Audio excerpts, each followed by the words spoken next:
সবাইকে জীবনে একবার হলেও প্রেম করা উচিত, যাতে সে বুঝতে পারে জীবনে প্রেম করাই উচিত নয়।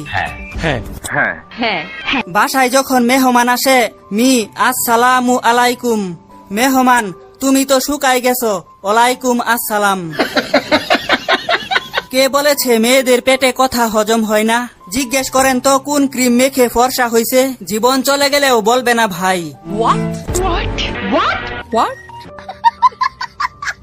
আচ্ছা, যে তোমাকে রাত জাগা শিখিয়েছে সে কি আজও তোমারই আছে? মেসেজের রিপ্লাইটা যদি কিস্তির মতো করে দেরিতে আসে, তাহলে বুঝে নিবেন আপনার প্রিয় মানুষটা অন্য কোথাও লোন নিয়েছে। বেতন পেয়ে পরিবারের জন্য সবটা খরচ করে খালি পকেটে পথ চলা মানুষগুলোর নামই হলো মধ্যবিত্ত। নিঃসন্দেহে তুই ঠিক কথা বলেছিস। ফেসবুকে আমার ছবি দেখে ইমপ্রেস হবার কিছুই নেই।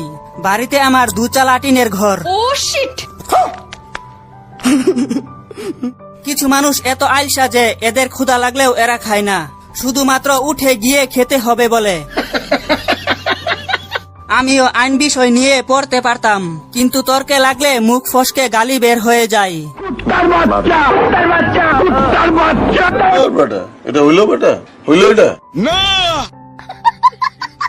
কোথাও যাওয়ার আগে জামা কাপড় নাই বলা আমি, এদিকে আমাকে জামা কাপড় দিয়ে কবর দেওয়া আমার আম্মু।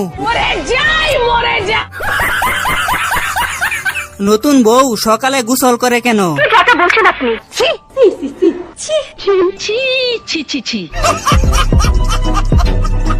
হ্যালো বন্ধুরা, ভিডিওটি ভালো লাগলে অবশ্যই লাইক করবেন, আর চ্যানেলে নতুন দর্শক হলে চ্যানেলটি সাবস্ক্রাইব করে পাশে থাকবেন।